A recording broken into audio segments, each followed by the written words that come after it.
Hurley. I guess Hurley got all that practice in with the Dharma van. Well, Oceanic Six.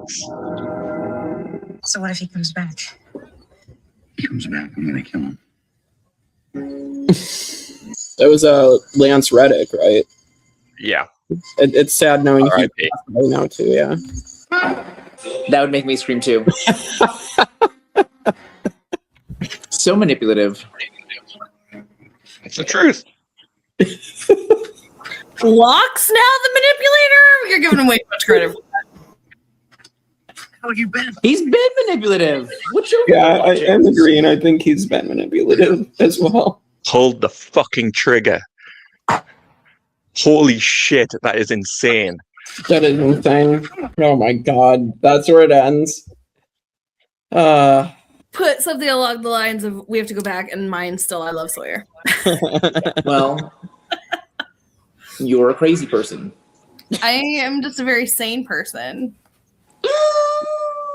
I mean, I think you're worse, Kevin. Damn. Thanks, Michael! I don't want to put this in the reactions. Kristin doesn't have an irrational hatred of one of the most important characters for no reason. Right, She has an irrational love for one character. What is irrational about the hotness of this man? I agree. Thank you. I mean, I don't want about as much as you, but he's an attractive guy. I feel like these two had a conversation in the break, and they just decided to start season 4 with violence. 2026 is starting off fantastic. I'm here for it. Fuck you, Kevin. Hey everybody, welcome back to the Tribe of Nerds. Michael, Kevin, Kristin, and I are finally back. We went back to the island for Lost Season 4, Episode 1. It's the beginning of the end. So yeah, I'm excited to get into this. This was a very interesting premiere. There was some really interesting stuff that I'm excited to talk about. More flash forwards. So yeah, what are your guys' thoughts on this episode? We have to go back. I feel like there's going to be lots of talking about this episode and lots of fighting in this episode. Yeah, this is a fighty episode. There's a lot of good Jack v. Locke. One thing I will say, I think it's a really fun episode. I don't think it's on the level of the other premieres in terms of like scale. Like it's a bit more low key than like each. I think it's very subtle. Episode. Yeah, we've had like, obviously the real Desmond down the hatch. We've had the plane breaking up. What we get this time is like Hurley driving through some melons, which it's fun, but it's not as like, oh shit. Yeah, but I do think like there's a lot to like analyze, right? Like we hear the Oceanic Six, and so now we know Jack, Kate, and Hurley, and like there's little things to dissect, and it's also interesting to think about like, oh well, Jack and Kate went one way and Hurley went the other, so like how does this happen? Like there's a lot to analyze and think about and like keep in mind for the future, but it's not very like knock your socks off. Yeah. And also like I always think of the show in two halves. I think of like seasons 1 to 3 and then 4 to 6. And this feels like the start of a whole new like chapter. We're going to get a helicopter over the island. We've obviously got the flash forwards, flashbacks are thankfully seemingly a thing of the past. And also this is going into the season. It's very fitting that this episode's called The Beginning of the End. We were coming into this knowing we are marching towards May 7th, I think, off the top of my head, 2010. We had our end date. We knew we had 3 short seasons left. This is the beginning of the end, and we just need to find out where we're going. Yeah. I was just gonna say it's cool. It's cool that it like you guys had an end date in mind, and that like because I feel like that was the thing of like when Infinity War and Endgame for the MCU was happening, and everybody knew that that's what it was building towards. It probably was like a similar feeling to that. So this for me, and like I felt this way because I had like it's only popular now, but like I when this kind of came up, I had seen the play Wicked, and of course Wicked is now a movie, but this is kind of how when you get to that second part, this is like that this is gonna wrap everything up, and this is like a really great beginning to being like, okay, we're gonna start putting things together, we're gonna wrap things up. But guess what? Lost is still going to throw in some questions where you're like, wait, what? Wait, it's called The Beginning of the End. Why are we adding more stuff? What are you doing to us? But yeah, no, it's in true Lost fashion. If you go to any writing class, the first lesson they'll give you is know your ending, right? And Lost was put in a position where they're like, we want you to keep going forever. So like they couldn't really set a path. This is them now. We know our direction. We know where we're going. It's just how do we get there? So it's all... This is like fast-paced, short seasons. Like we're on the road to the end now. Yeah, no, very much so. Like just setting up what is going to be our conclusion. I think this is as different as this premiere is it's kind of beautiful in and of itself. Being that it is so different because you realize that we're getting some questions in here, but like we are starting to see where this is heading. You know what I mean? So I think that this is just a really beautiful, different premiere. Yeah. I'm also looking up. Yeah. We had to wait extra long for this because this was where the writer's strike. We should have gotten like 6 to 10 episodes in the fall, and we didn't. This was also... So season 3 ended May 23rd, 2007. This didn't come back till January 31st, 2008.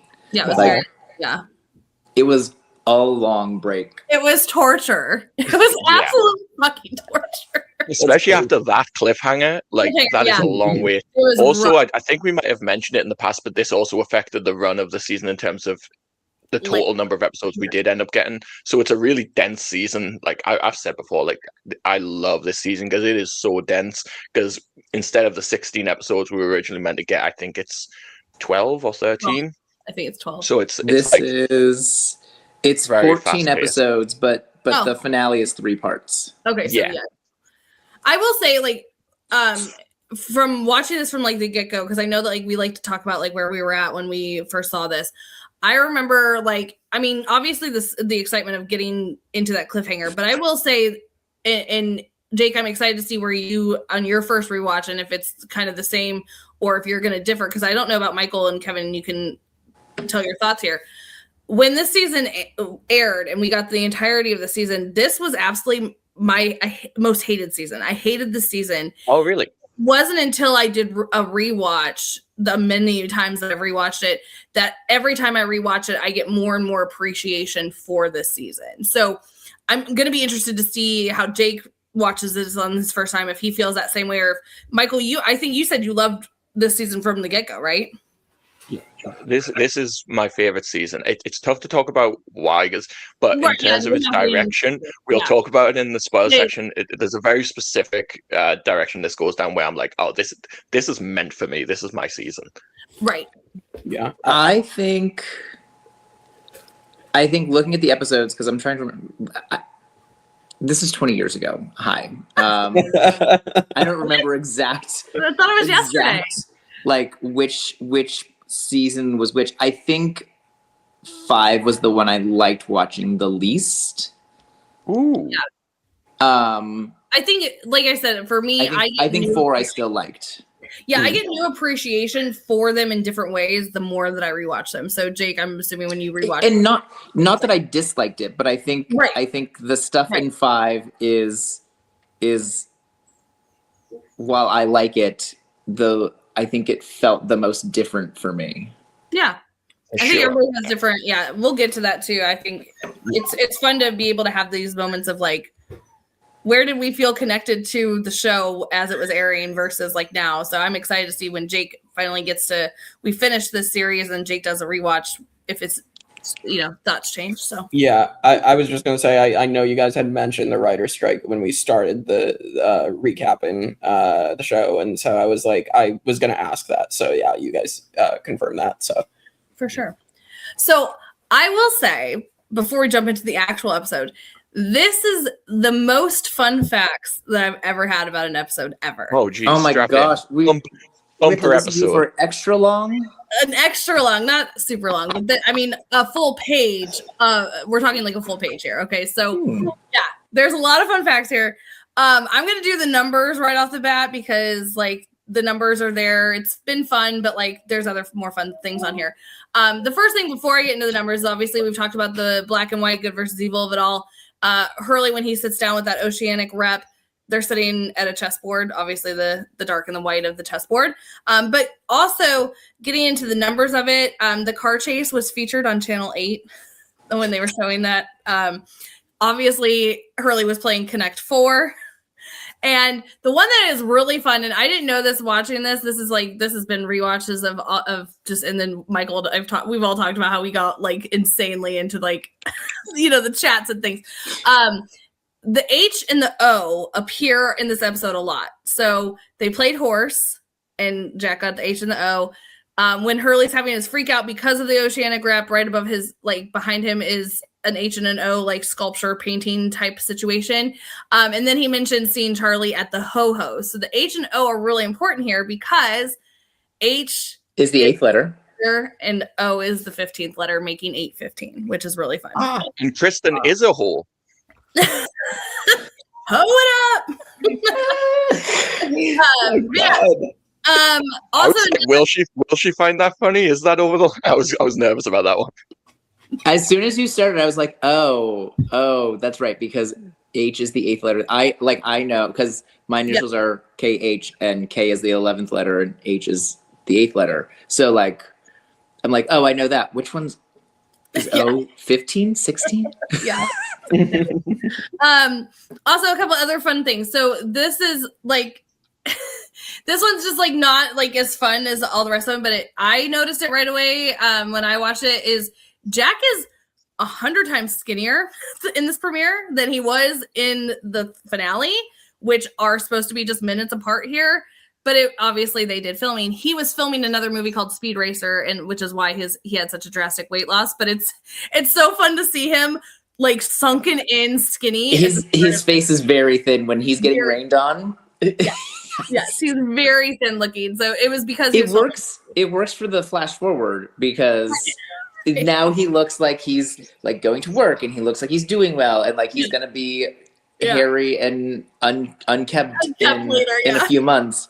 Doesn't work so well. So it works for that. On the island, it's a little. Yeah. So that's one of our continuity errors is the weight loss, but hey, whatever, fine. It's totally fine. Okay, another fun fact, and this was one that I don't know if Michael and Kevin know. This was like my rewatch just most recently with Kaysen.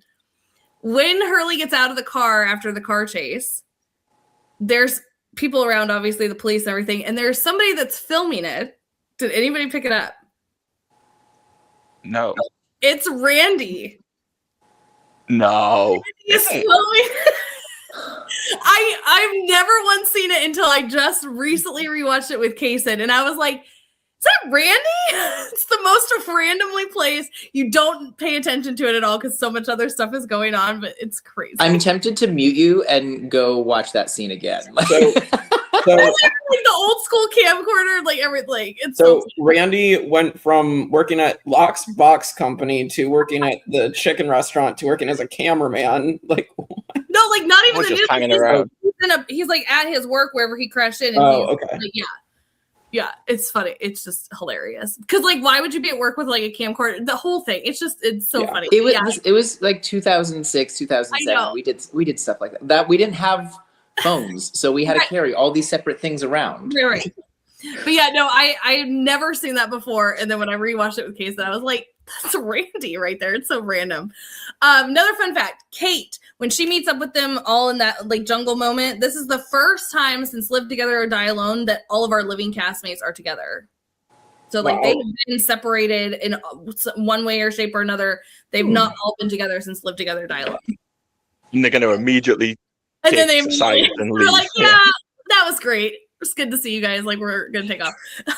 That's so weird too, because what was the show? There was it Heroes? Because Heroes was on around the same time. It's because like one of my biggest criticisms of that show was that no one was ever on screen together, and like that was like it bothered me watching the show, and this never bothered me. Like, because I think I think they do it well. You don't really see it where Heroes there was that many, but another fun thing that was in the background, if you guys notice when Hurley is talking to the Oceanic rep, there's a chalkboard with a drawing behind it, which shows a freighter and an island, which is and a shark. Yeah, and a shark. Yes, correct. But that's not whatever. I mean, shark, cool, but yeah. So that's just like Well, I mean, the shark from when we had the raft, but yes. The shark was trying to eat Sawyer. Like, what are you talking about? I know, but we're talking about the freighter right now. Like, come on, who cares about the damn shark anymore? Another fun fact: Hurley's Cannonball actually happened. That was a filming of him after they filmed the pilot. He was so excited about what they were doing from the pilot, season 1, episode 1, part 1. He did a cannonball. And that was representing his moment of feeling like we're onto something big here. So that was actually put in for that reason. So I think that's really cool. Yeah. It made for a good dramatic reveal. Yeah, 100%. Yeah. I told you these are some fun facts here. The camera work was really good on that too, of like him underwater and then coming up. Like it was good. It was very good. I will say that I do have a massive pet peeve because they're literally on a beach and then all of a sudden he like jumps off a cliff into like deeper water. I was like, it's fine. Is that deep already? so this is where he's at, but like this is actually a thing with Hawaii, is that Hawaii has very steep drop-offs. Yes. Because it's like a volcanic island. It's not like but when he looked back when he comes out of the water and looks back where it's completely flat. Like there was no to jump off. There would be places, there probably are places like that on Hawaiian beaches where like there's a steep drop off and then a few feet away it's regular beach. Right, but not on our beach because we clearly see that the beach is flat. Yeah, it's fine. It's a magic island. We got polar bears and shit. It's right. A weird beach is nothing. Right. The like having an accurate map of like the exact layout of the topography of the beach is not what my we need main concern. Okay, couple more and then we're gonna get into the episode. Oh my gosh, you're still going? Yes, there's a whole page. This is the first premiere that is not Jack-centric. Oh, yeah. He does have a pretty good role in it, though. He does. It's also the first premiere that doesn't begin with somebody's eye. Oh, true. You eventually get an eye, but it's the first one to not begin with an eye. And then my last fun fact, the painting that Hurley is painting outside before Charlie shows up was actually painted by Jorge Garcia, who is Hurley. So it was actually cute. So that's adorable. Lots of fun facts. So I don't know if there's anything else you guys like that I didn't mention. That's all. I have one continuity error, but I'll bring it up. Maybe a continuity error. It's worth discussing, but I'll bring it up when we get to it in the episode. All right, sounds good. All right, well, let's jump into this. This is also like this is kind of like a fun fact, but not. But it ties into this. Is like we always like all of our openings were like led to believe something's happening, and then they like do a little dupe on us. This we thought we were on the island, but then Hurley crashes through, so they kind of flipped it on us. But we do see this car coming through. Jake, did you realize that it was Hurley right away? I honestly was wondering like who it was. I didn't like pick up that it was Hurley, but then that's why I made the comment of like when he stepped out, I'm like he got all the practice with the Dharma van. Like, so yeah. Eagle-eyed viewers will recognize. So the crazy people like me who are like stupidly obsessive knew it was Hurley from the first second the car went through, because that is the car that in the Hurley flashbacks Hurley was kind of repairing with his dad. So that's I was also right there with Michael being like, I can't remember if I remembered that or not, but like when he sticks his hand out and like it's Hurley. They're very clearly the hands of a larger person, but then also, like, I do know that I was thinking, like, well, that's Hurley, but they're trying to trick us as this maybe Kate because they're only showing, like, the long curly hair, but, like, that's Hurley. Yeah, I could tell at that point when his hands came out in the hair, like, I could definitely tell that, but so there is a car chase, the whole thing's happening. We get a moment with Jack where he is obviously making himself a mixed drink. I do love the attention to detail of him doing the shaking that his dad always did. I thought that was a nice touch. Not a lot of people pick up on, but he sees and obviously recognizes the Camaro too and is like, oh shit. Well, we got a problem here. And also just teeing up the future of Jack drinking. It's quite early in the day. Just like we know Jack's going to go down a dark path. This is already starting. This is the precursor to Jack being a full blown like addict, stealing pills from the hospital. Which also like with that timeline, I was thinking as I'm watching it like, oh shit! Like he has enough time to go from like here in his suit going to work at the hospital to like being so broken down that he's saying, my dad works here and your dad has been dead. Like you have been back here working after being on the island. Like you're so far gone that Right. that you're saying that they all know that's not true. There is no world where they're like, well, let me call. Like they're like, yeah, no. he did. He's Sorry. lost it. Yeah. Yeah, no, I just love the touch because like we saw in those earlier seasons with they focused a lot on Kristin and that like the ice hitting the glass, and I just thought that was kind of a nice touch that they brought in there. But yeah, so the car chase ends because of a crash. We get Hurley popping out. Hurley, love you. The fact that you thought you were going to outrun all of these people, like kudos, love you. But like, yes, it didn't happen. He didn't get very far. And he is arrested. And as he's getting arrested, he starts shouting out, I'm one of the Oceanic Six. I'm one of the Oceanic Six. Jake, I want to come to you. Did you have any thoughts on this? Do you have any thoughts on it? What do you think this Oceanic Six means? Do you think it means 6 people? Do you think it means 6, like whatever? Like, what is it just a name? Like, what are your thoughts on this Oceanic Six thing? Well, I think it has to be the 6 people that would have been pulled off the island. So Jack, Kate, and Hurley are the 3 we know for sure, right? So far. You know what our next question is going to be, Jake. Kate is not confirmed, but obviously because we saw her in the Jack when he's Crazy Town. Yeah, right. Like they haven't confirmed it yet, but yeah, we can all assume. Yeah, so we can assume that, and so that's what I would think. It would be the 6 people that would have gotten pulled off the island, but obviously, with what happens later, where Hurley goes the opposite way of Kate and Jack, that some other stuff is going to happen to get Hurley back with them, or however it's going to happen. So I'm definitely curious who the other 3 are going to be. Well, no, you're not curious. I want predictions right now. Who are the other 3? Okay. Who are the other 3? Write this down. Right, make a note. I think John Locke's staying on the island, so I don't think it's John Locke. It would make sense for him to stay. I think Rose is staying, although she doesn't want to stay with John Locke, but I think with everything that has happened before she got there, I think Rose and probably Bernard would stay together. I want to say maybe Sawyer, but also again, it would he's with John Locke now, but so is Hurley. But I'll say Sawyer as one. Trying to think of everybody else. I don't know about Saeed. I mean, I could see maybe Saeed, and then who else is left? Because there's still quite a few characters left.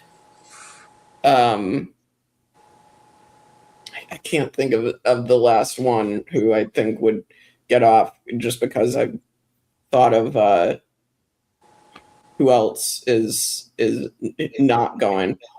Yeah,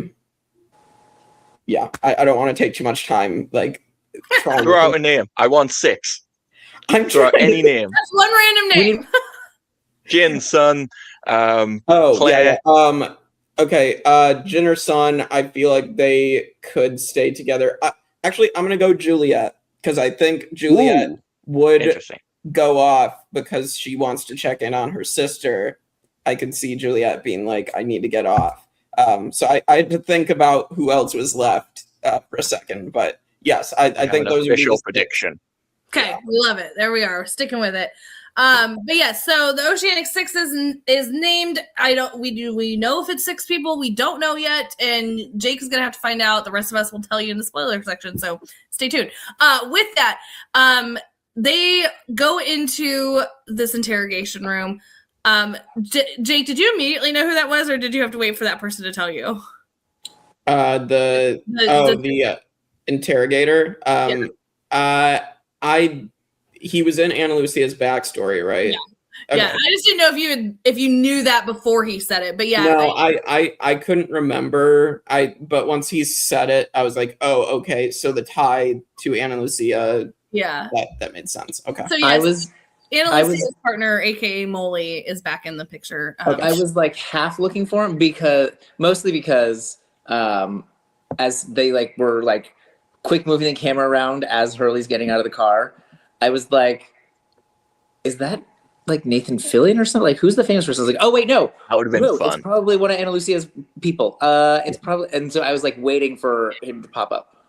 Yeah, no, for sure. I also like that in that car chase when the lady, like, she kind of could resemble Ana Lucia's, like, put your, like, get your hand out and open the car door. Like, they were like trying to like implement that. It's not her anyway. But her ex-partner does bring up, like, what's going on with you? Here's the video camera footage of you, like, you're totally fine. Then you see somebody and you cause this whole chaos. So what is going on? And Hurley's like, I don't know what you're talking about. He's like, okay, well, you watched the video long enough. I'm gonna go get a donut. What? Why? Cops and donuts. Why? Yes, Kevin. One thing that I noticed this time, and I don't remember if I've noticed it before, is why are they chasing Hurley? Are they chasing him because he knocked over a stand in a store? No, it's he drives off recklessly and it becomes a chase. It becomes a chase after that, but yes. Yeah. Also, it is key to point out we know from the flash forward with Jack in season 3 finale where he's like, I'm sick of lying. We also see Hurley in this moment say to this partner, he didn't know Ana Lucia, dude, which we know is not true. Right. Yeah. So they are lying about something here, something big. Yeah, no, for sure. And I mean, when he does leave Hurley, he like, again, the whole stereotypical cop getting a donut thing, hilarious, but whatever. Like, what year are we in this moment? But he leaves Hurley to sit here and ponder on his thoughts, and we clearly figure out that Hurley is losing it because he sees all of a sudden this, like, aquarium thing, this person swimming up, hand hitting it, breaking it open, water, everything. We're led to believe that this is probably a vision of what we saw with Charlie, but it does, like, there's no Penny's boat or anything on it. It's just a person. But he goes crazy, and the guy's like, I will lock you up in the nut house. And he's like, please do. Yes, please. Yeah, great. He's all hugging him. He's like, thank you. Best day ever. Yeah. But yeah, I mean, as sad as I have to do this now leads us to us back at the beach. Hurley is checking in with Jack. Hey, what's going on? Like, did you guys get the thing working? He's like, yeah, plan worked. They're on the way. Like, we're all good. And Hurley's like, this is awesome. Then all of a sudden, Locke has now disappeared. Like, thin air. Locke just did this whole upset and now is nowhere to be found. They're kind of like, again, there's a lot of moving parts here. Ben's still tied up. They've got a lot of things happening right now, but you know what? Who cares? Plan worked. We called the freighter. We're good to go. Naomi's over here dead. We'll deal with that later. There's a lot of things happening here. And I think it is a little weird that Jack the doctor is not doing more to help Naomi, who it turns out is clearly alive. Yeah. Correct. Yeah, we're gonna get to this moment. Of course, this is where I started crying immediately. It's this moment of, son, I get to have my baby in a hospital. Claire's like, rub it in. And then Rose is walking up. It's a sweet moment. She's like, I heard Bernard's such the hero. And she's like, we all know it was your man. You better give him a little something, something tonight, which sadly is not going to happen. Love Rose for that. Like, go Rose. But that's where immediately Charlie was finally going to get laid and he had to go and die. No, this is where, because we all know they have not yet find out this, but that is just the instant, like, dagger to the heart of this. There's a lot of dagger to the heart moments in this episode, but this is the start of it where she's like, Rose, okay, I will, but like Rose, oh my gosh, I was already planning on it. I'm a lady. Like this growing tension of waiting for them to all find out what's happened to Charlie. Like, we all know, and we're gonna get to it with Hurley. Like, he's so happy with his little cannonball, and it's like, I know, yeah. We know he's going to be sad really soon. Yeah, it's a lot. But we also get a moment where Ben, sweet baby Ben, he's over here and he's like, hey, Russo, remember that time I kidnapped your daughter? Okay, I need you to forget about that moment. I'm really gonna need you to, like, get her out of here. Like, and she's like, what, bro? You're nuts. Like, you are no position here. And he's like, you have got to take my daughter. And she promptly smacks the shit out of him. No, not your daughter, my daughter. And I'm going to do whatever the hell I want to with her. But, like, Ben does care about Alex. Like, whether it's his biological daughter or not, he cares about her. So the fact that Ben is legitimately worried about Alex's safety to the point where he's like, it's all going to kick off. Alex needs to leave now. Like, I know he's a dick. I know he's a bad guy, but maybe listen to him.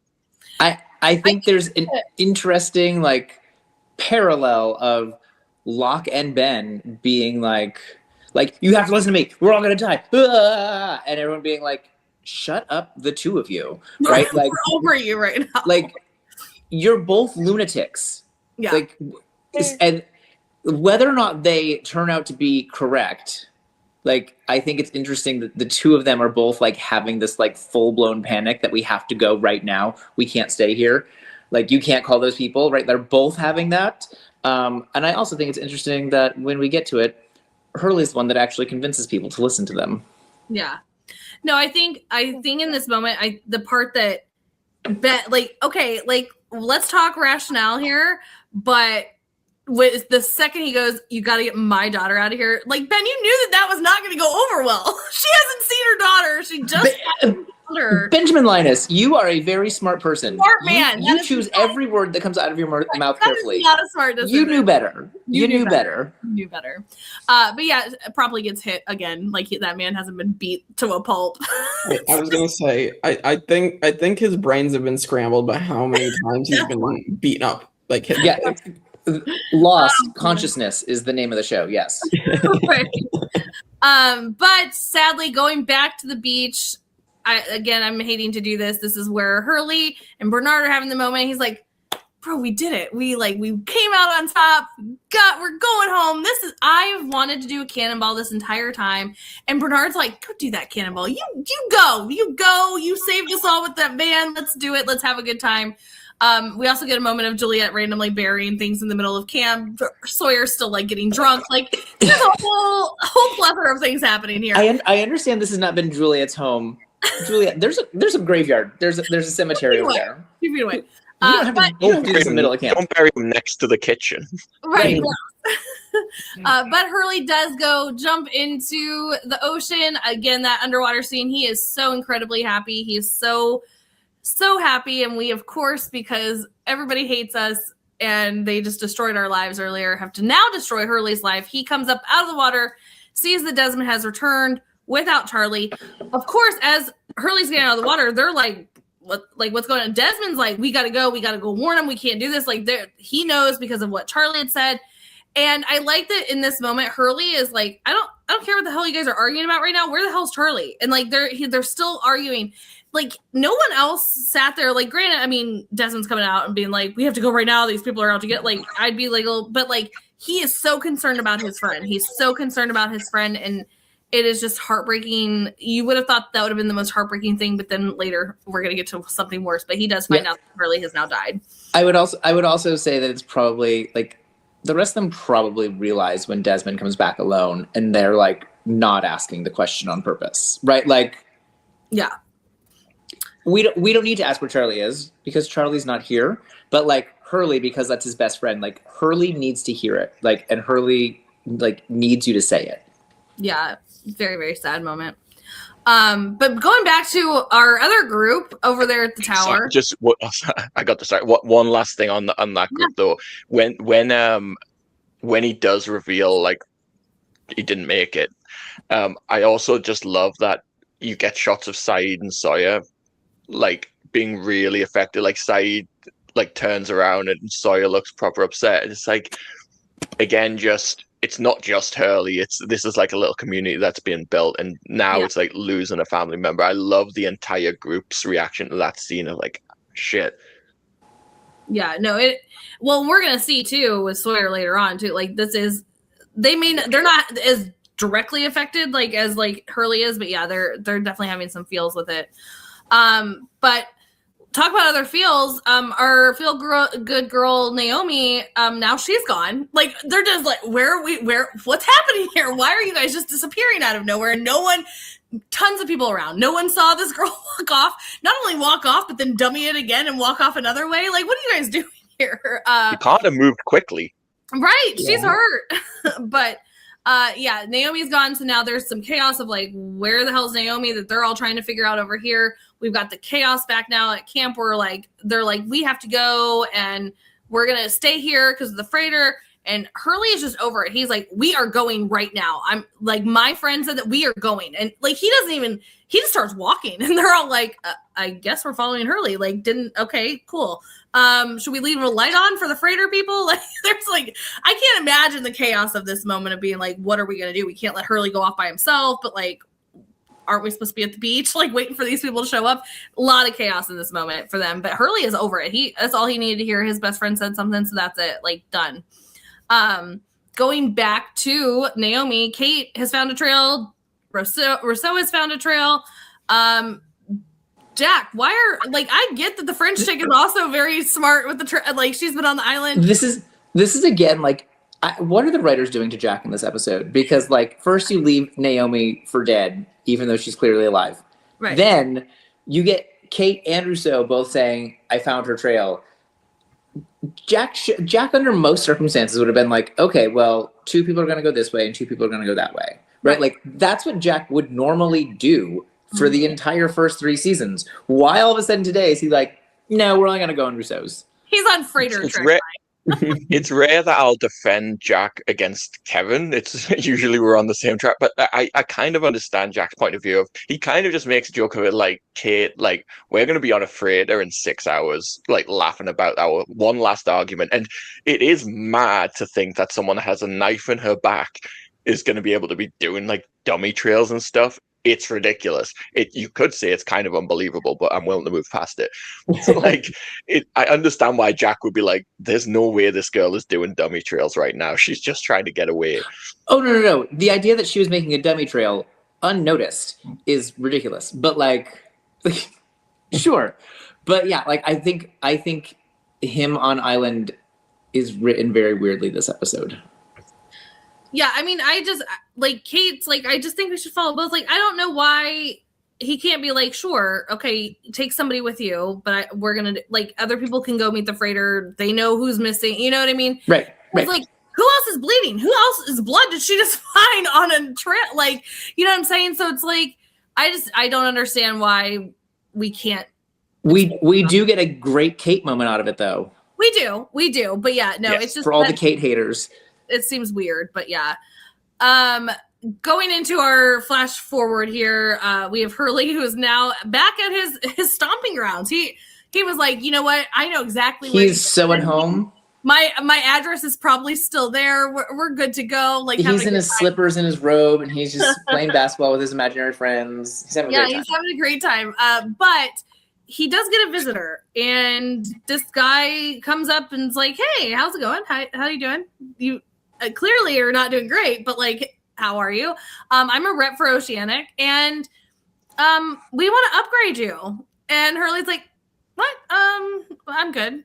He's like, "No ocean view, dude. Again, like, let's be smart about. Let's read the room. Does he want to see the ocean? Do you think this person who survived a plane crash wants to see the ocean? Probably not. But Hurley starts to get a little bad feeling here, and he's like, I'm gonna need to see some identification. And he's like, must have been in my other jacket. Whoopsie. And Hurley's like, you gotta go. And he's like, he brings up a question: are they still alive? And Hurley's like, well, nurse. You know what? I need nurse. I'm gonna pretend to be crazy for a minute. Whoopsie. Like, good job, Hurley. Good job. But yeah, we got to mention. Jake mentioned when we watched the late great Lance Reddick. Like, his switch from, like, helpful Oceanic Airlines guy to this really sinister character, where you're like, oh shit! Like, I got chills. Like, of this guy is scary. Who the hell is this guy? And how does he seemingly know more about what's gone on than what clearly these people have been telling the world about what happened? So it's like, who is this guy? Yeah, I think Lance Reddick was a fantastic actor. I mean, being able to switch from being, like, super nice to, as Michael said, to, like, super, like, dark and like mysterious. Like, I mean, seeing him in the John Wick movies as, like, the super nice concierge to like, it's really cool. Lance Reddick was a great actor. So yeah, no, for sure. Moving back to the island here, it's time for me to talk about my man Sawyer being very, very cute. Don't roll your eyes because it was a beautiful moment. Sawyer has had, so we've talked about this many times. Sawyer's had massive, massive growth in his character from being the douchebag that was like stealing stuff, like he's at now carrying. And he notices that Hurley is struggling. And so he sees that everybody else is walking. Not one other person's being like, maybe we should check in on Hurley. He just lost his best friend. Like nobody, again, there's a lot of chaos going on here. And I get that. I'm not going to get too hard on those other people. But Sawyer does take the moment, and earlier Sawyer would have not given two shits about this person walking behind him. But he goes over and does try to comfort, Hurley. And is like, you okay? Like, you guys were friends. And he's like, I don't want to talk. Like, and he's dealing with his own things, and I get that. But even when he's being so short with Sawyer, Sawyer's like, all right, well, I'll just walk with you. And he's like, just go. I don't care. And he's like, okay, well, I'm here. Just holler. Like, I've got you. Like he's still like, even knowing, like, because Sawyer could have totally been like, fuck you too, bro. You know what I mean? But like, he still is like, I'm going to help him. He doesn't take it personally. He totally understands. He's so empathetic and sweet with them. And yeah, this is a far cry from like season 1 Sawyer. Absolutely wouldn't have given a shit about Hurley, and often didn't. Like we've seen, he was so mean. He was probably more mean to Hurley than he was to pretty much anyone else, like unnecessarily. And now to see that kind of like brotherly relationship, it's so cool. Like Sawyer, maybe the most changed character in the show, like for the better. Were you gonna say the best character? Because I agree. No, Yeah, not while Locke and Ben are on the show. Well, I definitely feel like we brought up Sawyer's change throughout even like each subsequent season so far, and now like I totally agree. Now he's like completely different. Yeah, totally. But of course, we all saw it coming. Sweet Hurley, not in the right mind, very distraught, not paying attention, walking very slowly. Immediately gets lost. Immediately. We all saw this coming. Sweet Hurley. We knew that. Why didn't you just like stay in like eyesight? Oh yes, go ahead. I think I know where you're going, and I like it.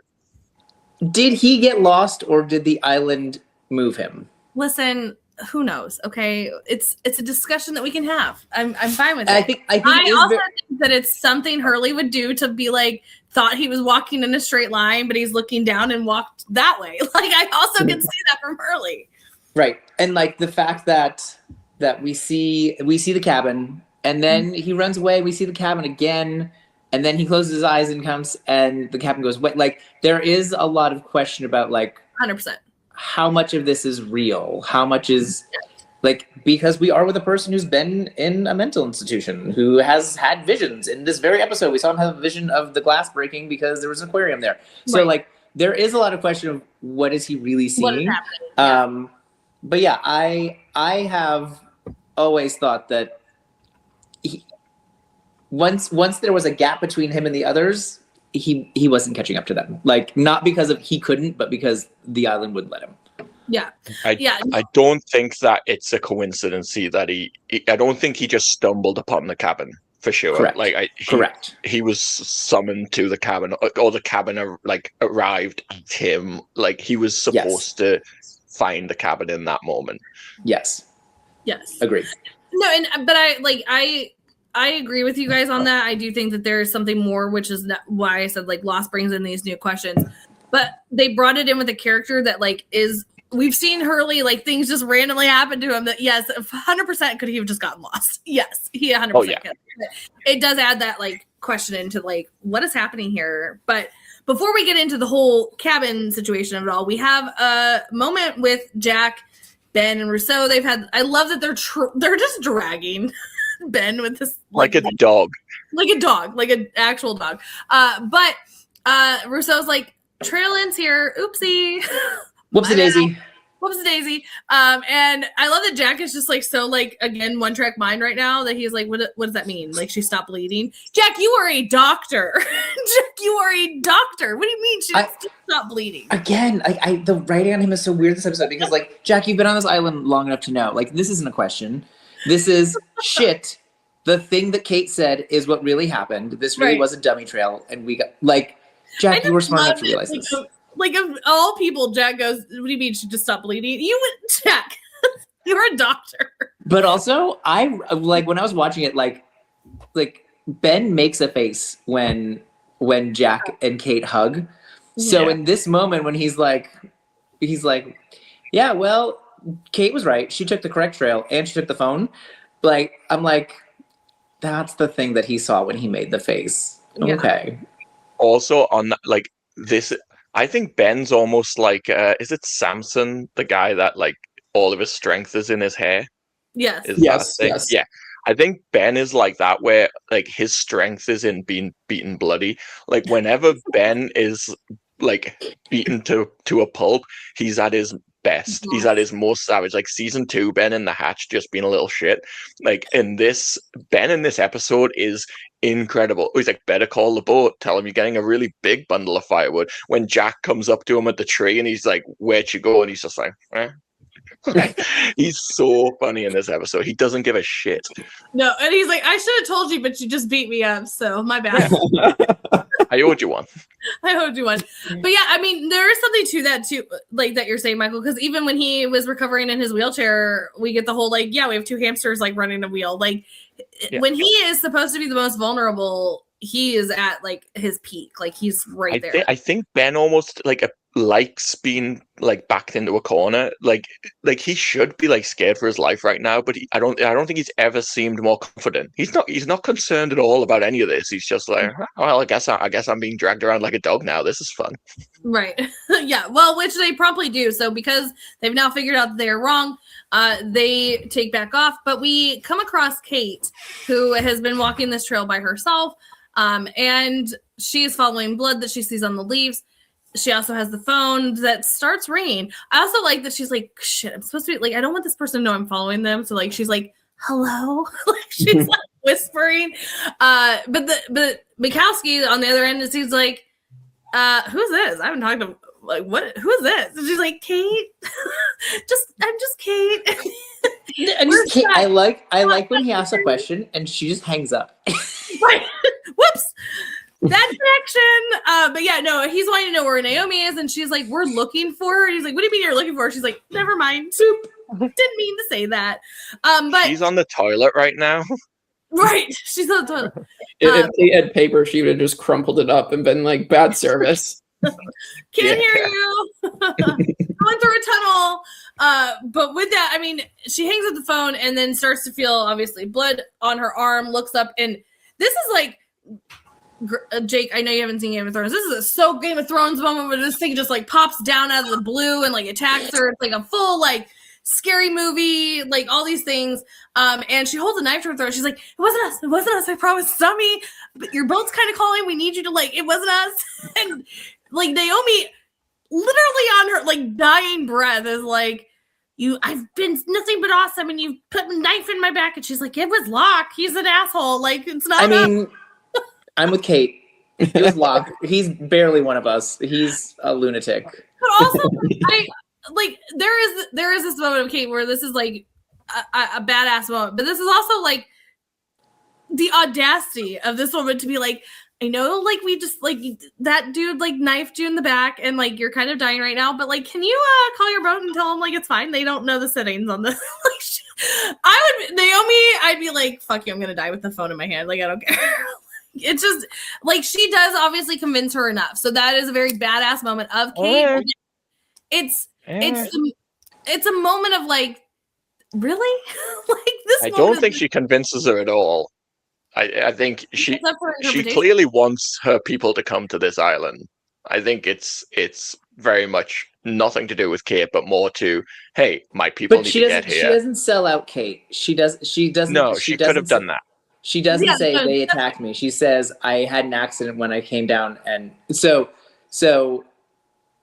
yes, I see your point that like she wanted them to come to the island regardless of what Kate said, but she doesn't sell them out. She doesn't say they attacked me. True. And that I think makes I think when we're talking later about like, do we trust these people that are coming, right? Like if she says these people attacked me, then I don't trust these people that are coming to the island, because they're going to come out to get me, and they're going to have whatever they have on that boat, and it's going to be more than what we have here on the island, and I'm worried. But the fact that she doesn't is a little more like, see, we can all get along, we can all play nice, and you can take us home, please, thank you. Yeah. I mean, I think the thing about it too is like, I mean, she also says to him like, we know now that she's like Penny's boat, like she told him this, and we know that she has lied to them, but like she says to them like, I fell when I parachuted, I got a twig, but it went through my gut. Like, you have to understand, thank you for somewhat covering for us, but like when they find your body here on the island, you obviously are gonna have a knife wound in your back. You just told them a stick went through your gut. Like, you couldn't just say like you got hurt some other way. Technically, what she said was true. It goes through her gut. Yeah, that's how. That's what happened to her originally on the island. I know what you mean, but yeah. Right. Yes. But they're gonna see her body and see that not only did she have the spot on her gut, but now she's got a knife wound in her back. Like you're not really helping me here. But yeah, so she does. I mean, she does fix the phone.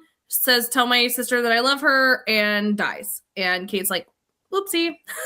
Thanks for the help. Oopsie poopsie. See you later. Oopsie poopsie. That was a great time. Nice to meet you. But yeah, no, so I mean, Naomi is now kaput. It's only Naomi is now dead Omi. Yes. I can't stand you. But with that, we are going to go back to Hurley with this cabin situation. He's going to walk up to this cabin. He's looking in. Listen, I will say that this is the one part of Lost that always gets me. My biggest pet peeve is looking out a window and something like somebody being right there staring. Like, it's so irrational that I had to like look this way so that I didn't see it, because it just still like, that's one of my big things. I just can't deal with it. But he does see somebody sitting there. This eye pops up. He takes off running, screaming. And then he turns around, the thing's not there. Then he looks up this way and it's here. Then it's like he closes his eyes. So many things are happening. Jake, I know that all of us want to know, what are your thoughts on this situation of this cabin being weird?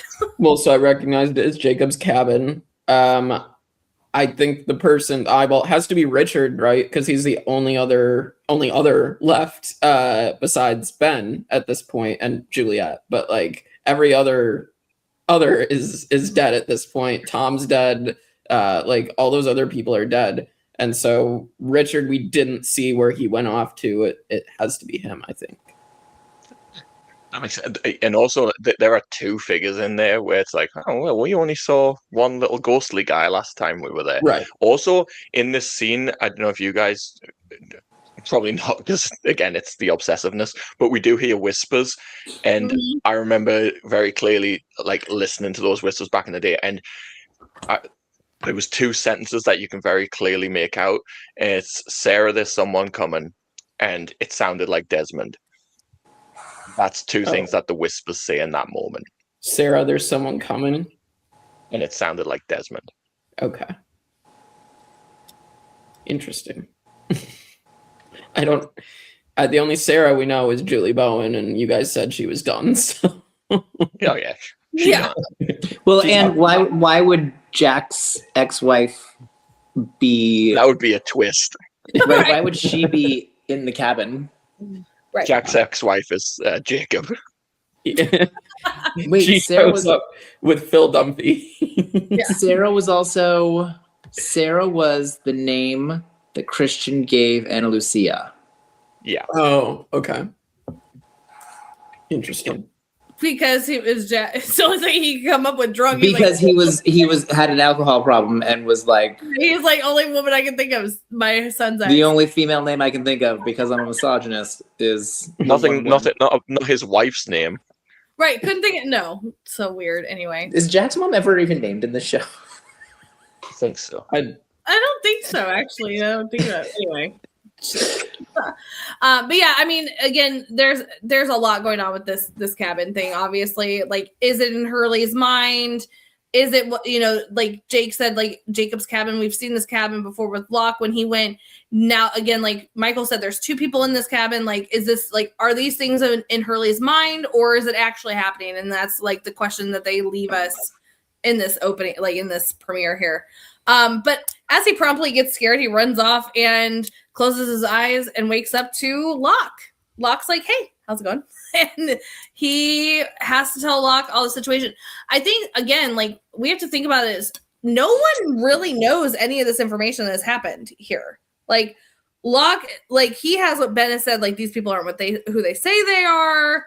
And then he promptly shot him. So, like, why Locke is, like, totally believing of Ben, but, like, whatever.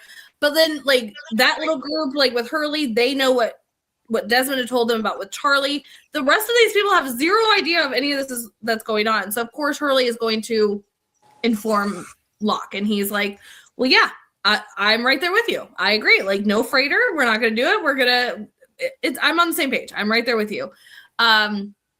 With that though, then the group does meet up here.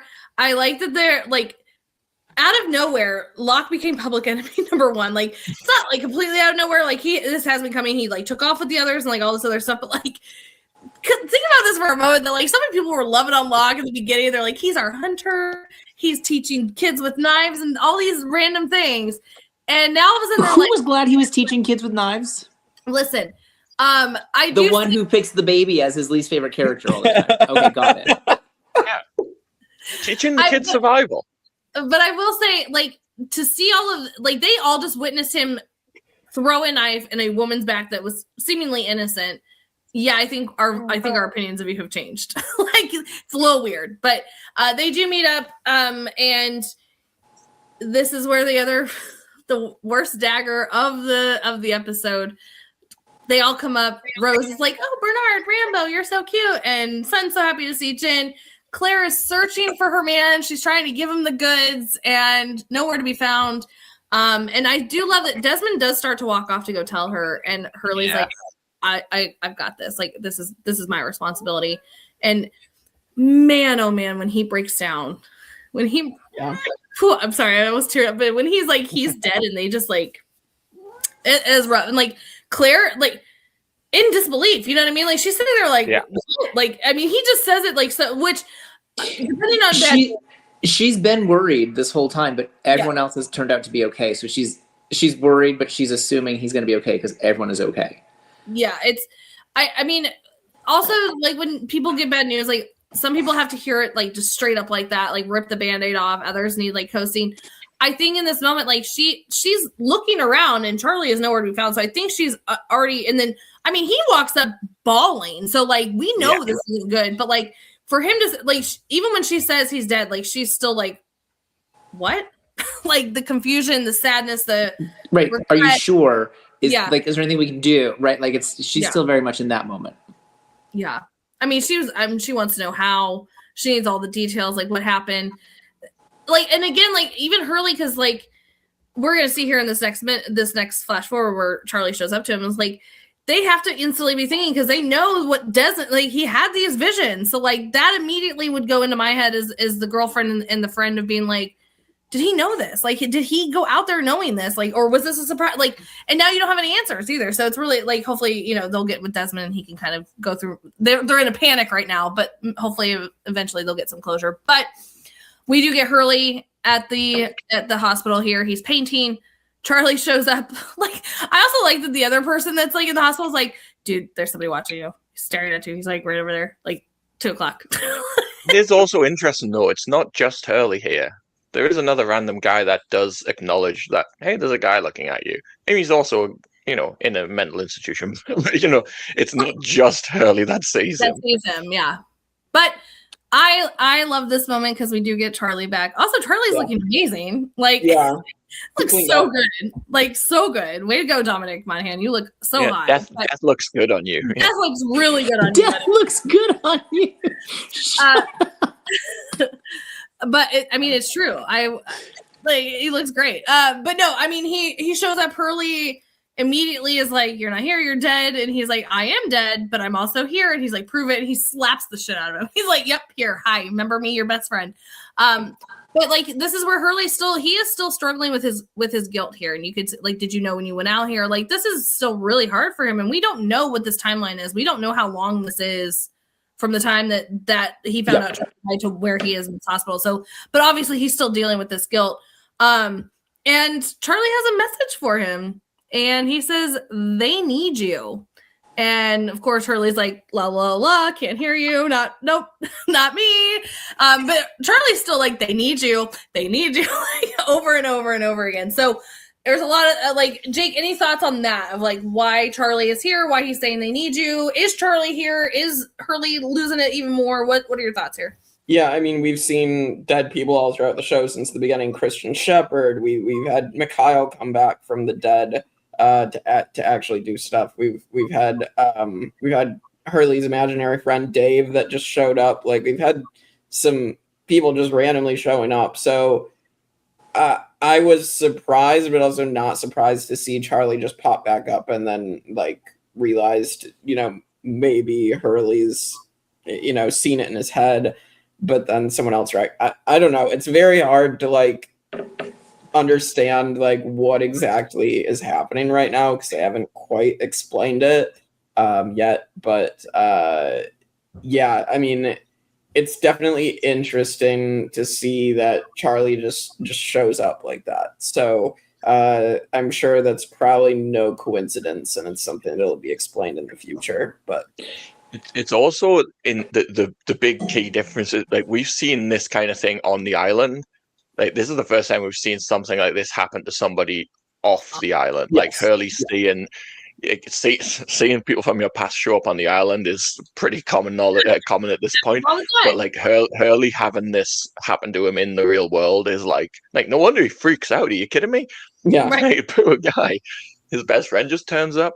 But again, this it's the second time we had Lance Reddick's character asking like, are they still alive? And now we have like a vision or ghost of Charlie being like, they need you. Like, we're having these little breadcrumbs of these people might have got off the island, but there's some shit going on back there. Like, you got to sort this out, Hurley. I also really like, it's just a little detail. I like that twice in this episode, Hurley kind of does the fingers and the ears of like, no, this isn't real, like with the cabin, and then with Charlie of just, I'm just going to count to 5, the old Jack technique, and then when I open my eyes, they'll be gone. And both times they are. It works. No, Which then it becomes that thing of like, is it real? Like, what is real? Because is that the thing that the person with like, I'm not sure which mental health issue it would be where you see things that aren't really there, but like schizophrenia, right? Like, if you're seeing things that aren't there, is that like one of the things that you've learned of like, okay, I close my eyes, count to 5, and if it's gone, then it wasn't really there, right? Like, so was it really there? Was it really there? And they're like, what's happening? It's very Clearly very he's not in a good place. Like, no, right. Yeah. clearly not. Clearly not. With that though, I know that this is where I'm gonna get my round 500, 700, wherever we're at here, because here we go. I'm gonna lose my mind. Prepare yourselves. This is heinous behavior. Heinous behavior. If you don't want to see round whatever it is of these two go at it, this is your time to like leave the video here. But we do have Locke is there. People like, we're trying to get to this bottom of it. I see that they all show up, but Jack's not with them. We see Ben and Rousseau. Guess what? We see Jack. He comes in and cold clocks Locke like nobody's business. He is like, and we just know from him just recently, he told Kate, like, I'm going to kill him. I'm going to kill him. Him and Locke kind of have a scuffle here. Locke goes to grab the gun and Jack grabs it and beats him to it. And they kind of have this standoff here. And he's like, Jack, come on, you're not going to do it. And instantly pulls the trigger. He's like, oh, no, I was 100% dead serious. 100% dead serious on this. Like, he actually pulled the trigger. Thankfully, it was not loaded. Or, well, I mean, Kevin would say unluckily or not thankfully. But like, you want me to stop here? Do you want to start going? oh boy. We cannot, like, this is mad. I don't think this moment gets talked about enough, like, in the show in general. Like, this is mad. Jack, our doctor, our do no harm, our hero, he puts a gun to his head and point blank pulls the trigger. Can you imagine if it was loaded? Like, in front of the entire camp. in front of the entire group. Just shoots this guy point blank in the head. Like, you have your disagreements with him, but like, this is it's ridiculous. It's heinous. He also says like, this is kind of clarification of John being like, it's not loaded, so we know when he was threatening Jack in the finale, it was with an unloaded gun. He wasn't actually going to kill Jack. But this is where my little continuity error comes in. I kind of explain it away. In the finale, he does shoot that gun. He tries to shoot the phone. We see him shoot it.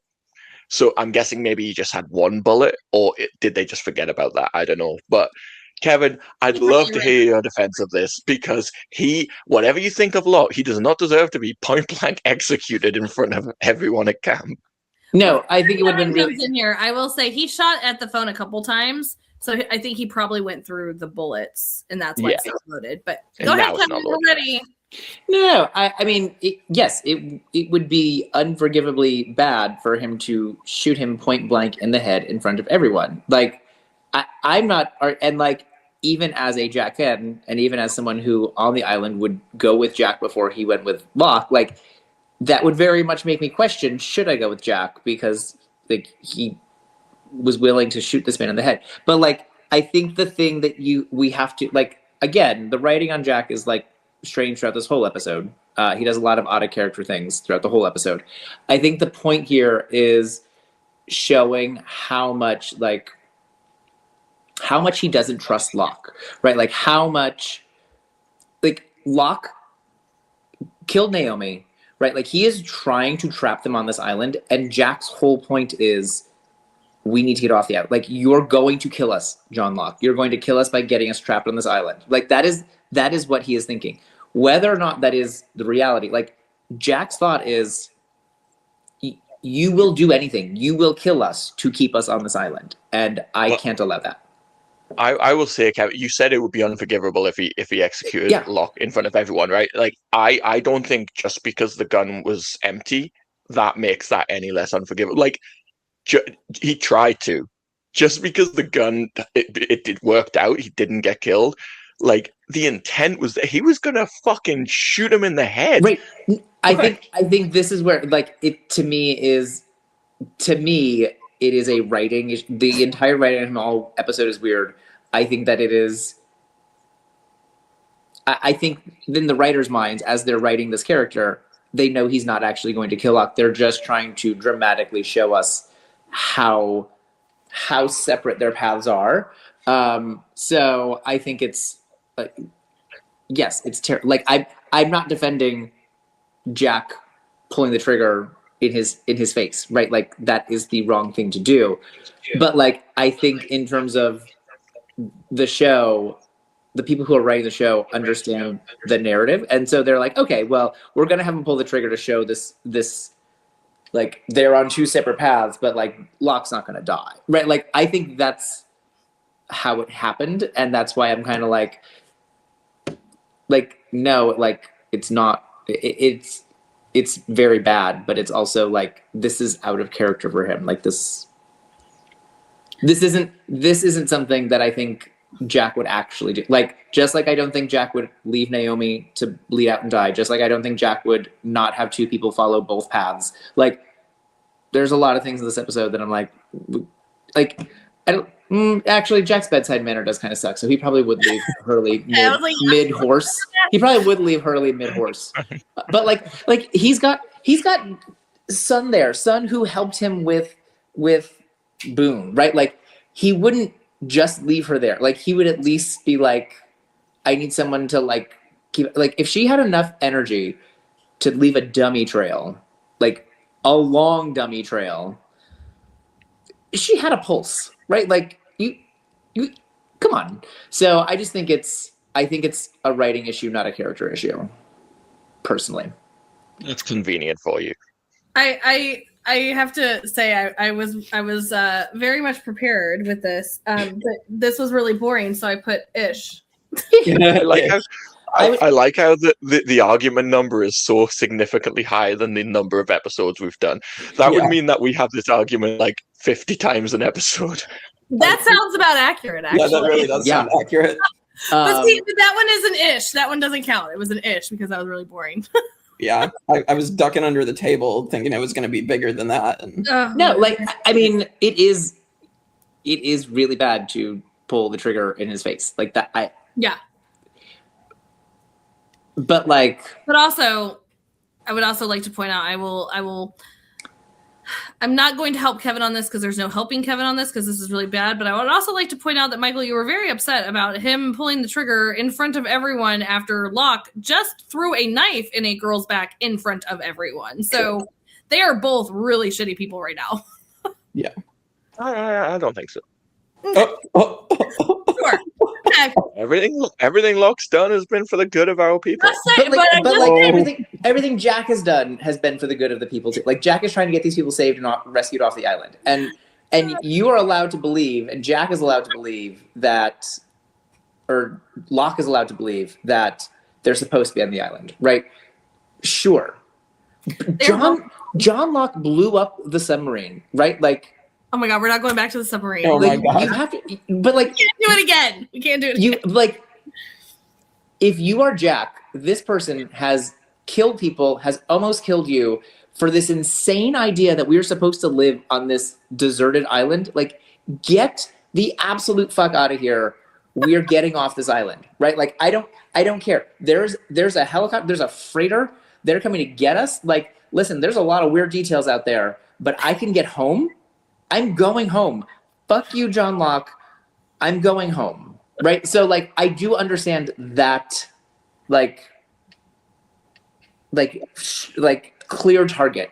I think that they wrote him horribly this episode to do a lot of out of character things for the sake of the story. Sawyer, so there's that.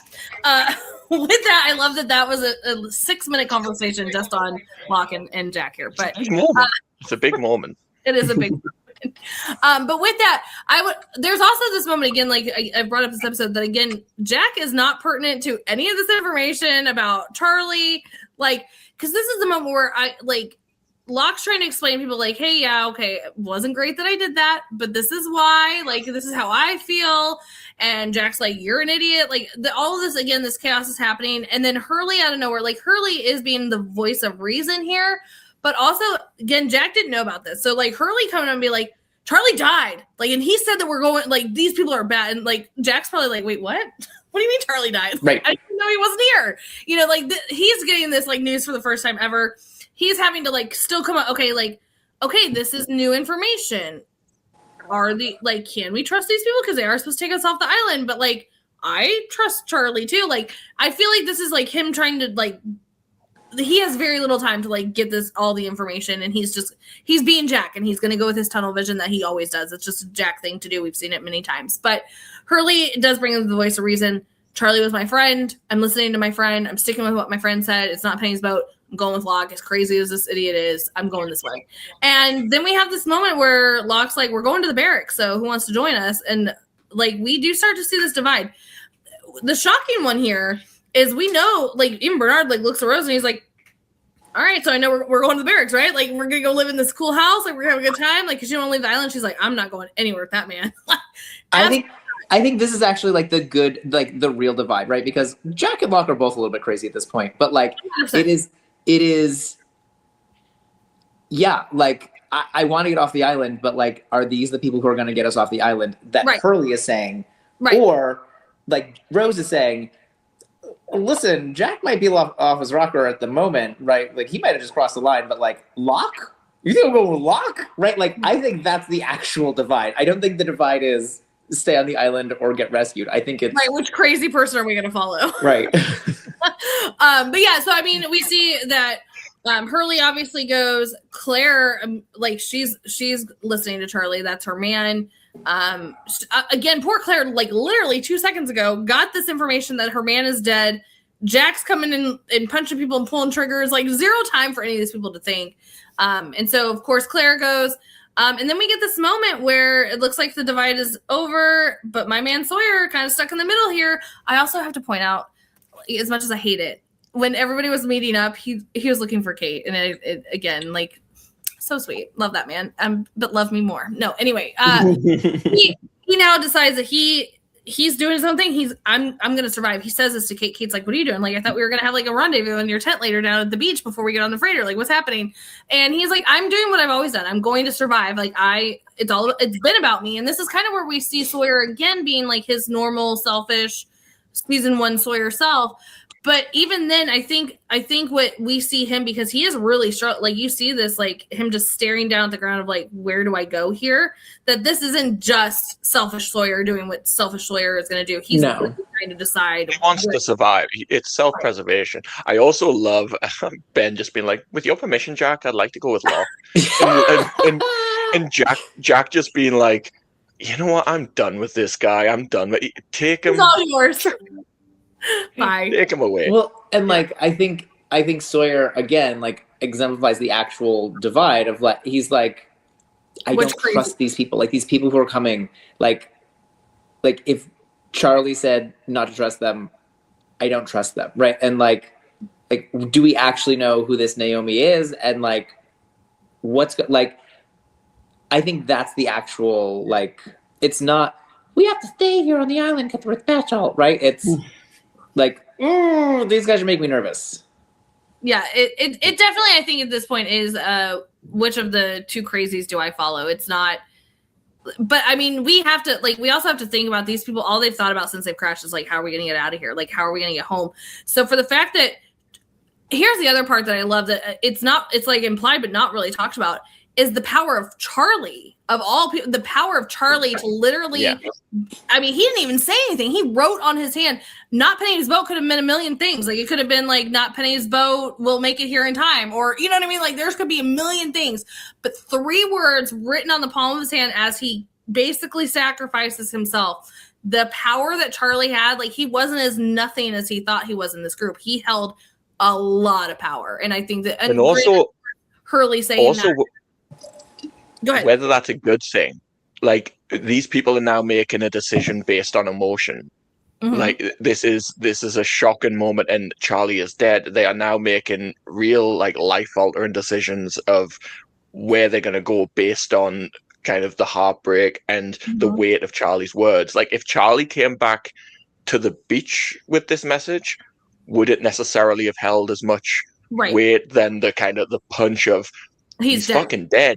Yeah. And he died to tell us this. To tell us this. This was his like last words. Right. Like that has extra weight. So now they're making that decision like truly an emotional place, which maybe it's not the best decision for them. Who knows? We're gonna have to see what happens. But yeah, this is I love this stuff. I think like the character dynamics in this episode are really good in terms of like how the divide happens and the idea of the divide. And tying it to Charlie's death, I think this entire section is so good. I love it.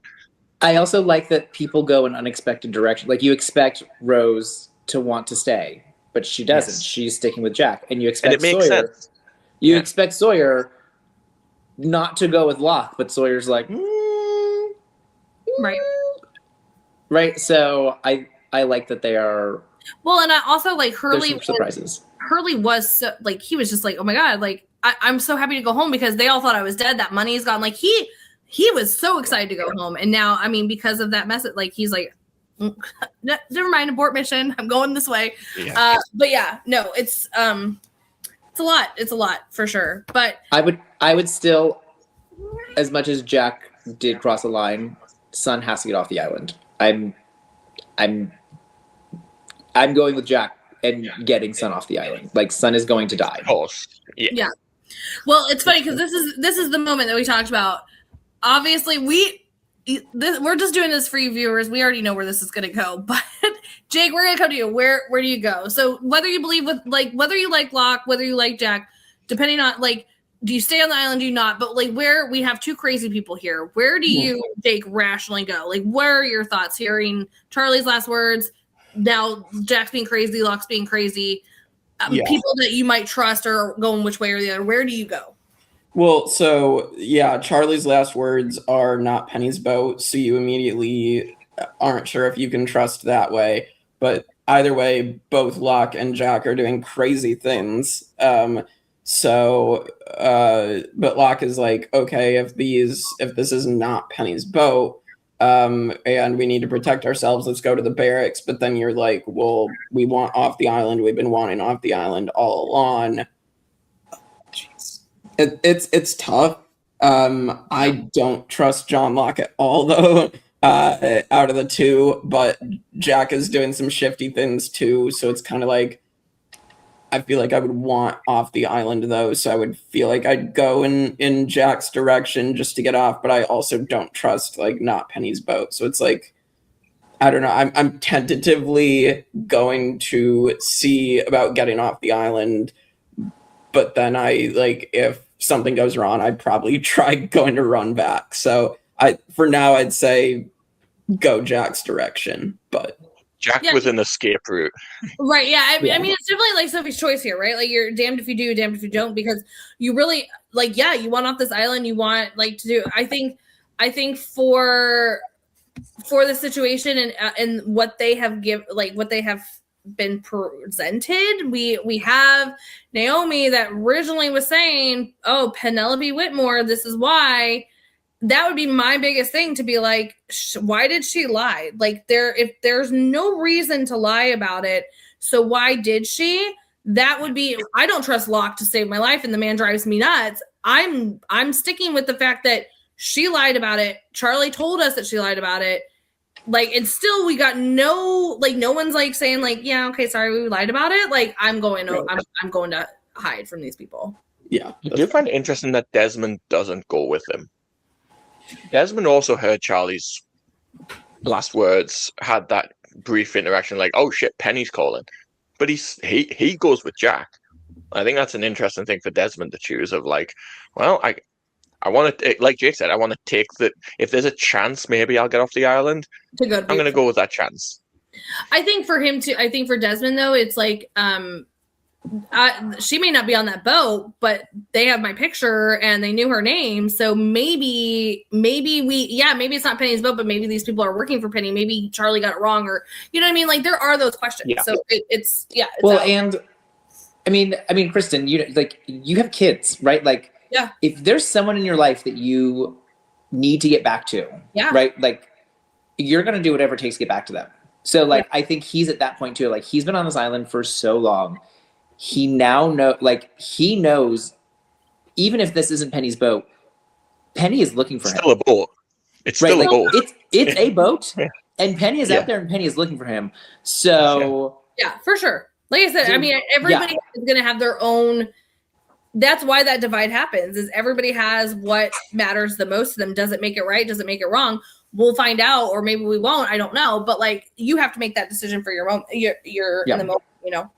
So no, well, in terms of the island, where you're going, just we have to get Sun off the island, and then like real life, like I'm one of 16 cousins. Like I have a giant family. Like I am going home. Like, sorry, you guys been cool for the last 3 months. This has been fun. We're gonna be bonded for life. I will call you daily. Bye. I'll send you and you know how many Legos I can buy now that I'm gonna get this settlement from Oceanic? Like, come on now. Yeah. I can just stay at home and build Legos for the rest of my life. I'm set. Thank you very much. I'm going home. Yeah. Well, with that, if you guys have stuck with us this long, it is a longer podcast, but this had a lot of stuff that was in this premiere, so we had to get through it all. But we're about to wrap it up. We get to our last flash forward, which is where Jack visits Hurley. Again, Kevin already mentioned it. His bedside manner just continues to prove the point that he's like, let's play horse. And 2 seconds into it, he's like, are you gonna, like, because Hurley's like, we know why you're here. You want to know if I'm gonna say something. Like, you want to know. And he's like, well, are you? And he's like, am I? And then Jack's like, okay, you're serving no purpose to me. Bye. Thanks for half a game of horse. That was fun. Game of Ho. Hurley is also like, he's like, hey, I'm sorry I went off with Locke. So we do know that there is something there, but like, it's not looking so great for anybody. Like, because Hurley even says, sorry, I went off with Locke, but like, maybe I shouldn't have been sorry, because we do need to go. Like, maybe it's pulling us back. We have to. And of course, Jack's like, it's never going to happen. And of course, we know from, he's like, I do think it's interesting to see the, like, because when we saw Kate, her makeup is done, her hair is done, she's in a nice car, she's in nice clothes, right? Like, she's like, I'm not going back, right? And here we see Jack, he's in his suit, he's going back to work, like, everything's going well for him. He's like, we're not going back. So, like, and we know that he's going to, like, similar to Hurley being in the institution, he's going to have a nosedive. So, like, is this a nosedive that they're all going to have? Like, yeah. But yeah, we'll find out. We will soon find out. But we do end the episode with Jack sitting at the cockpit where this whole thing started. I love that they brought this.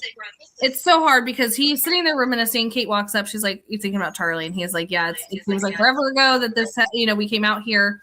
And I mean, that was such a good moment. Like Jake, like originally you were like, "This is our trio. This is who we're following." No, we're not. But they're 2/3. They're sitting there in this moment, and of course it's raining. They're talking about the good old times, but now we got to get out of here. And I love that Kate's like, "The thunder's getting louder," and he's like, "That's not thunder."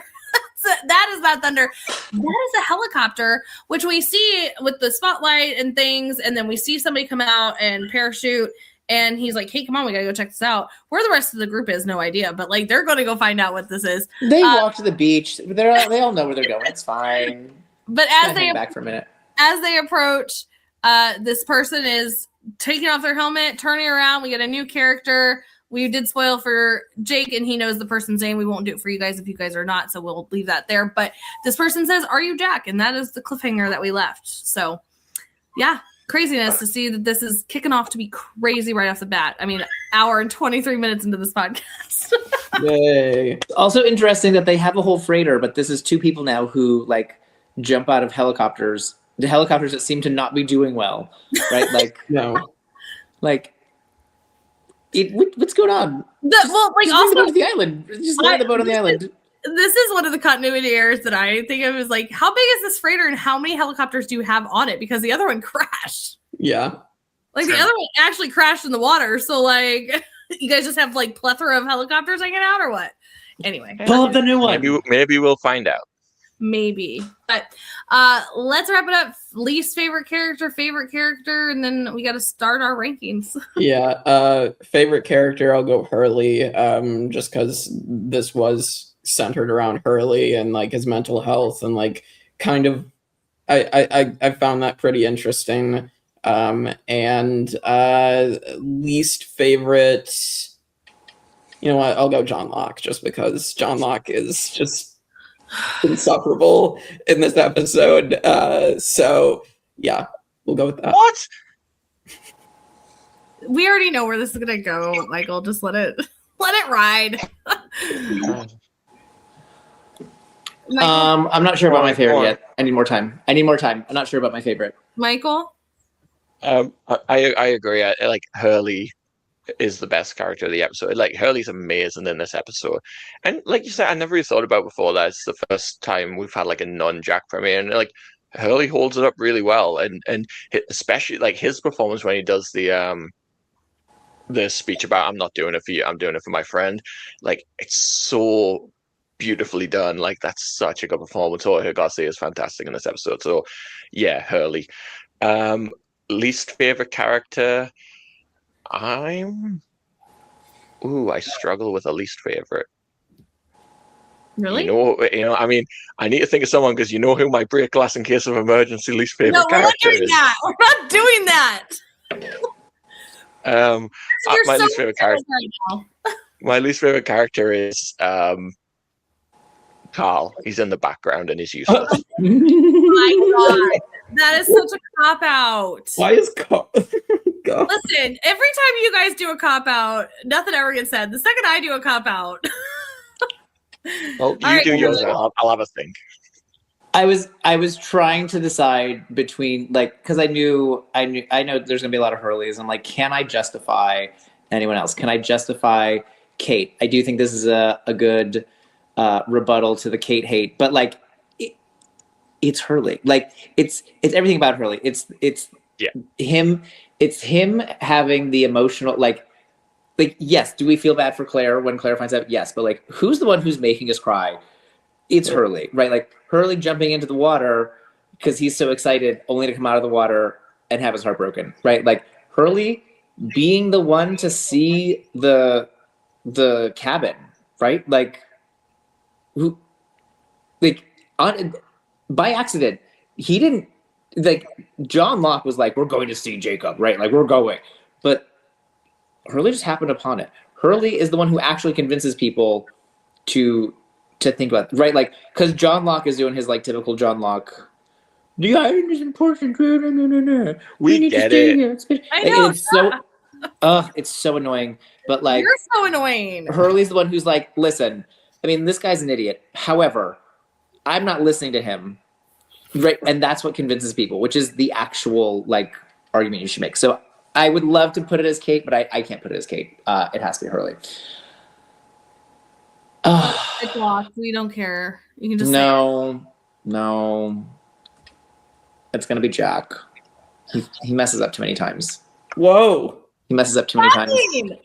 See, Jake, that is an acceptable answer. Michael, this is an acceptable answer. Not Carl and not fucking Locke.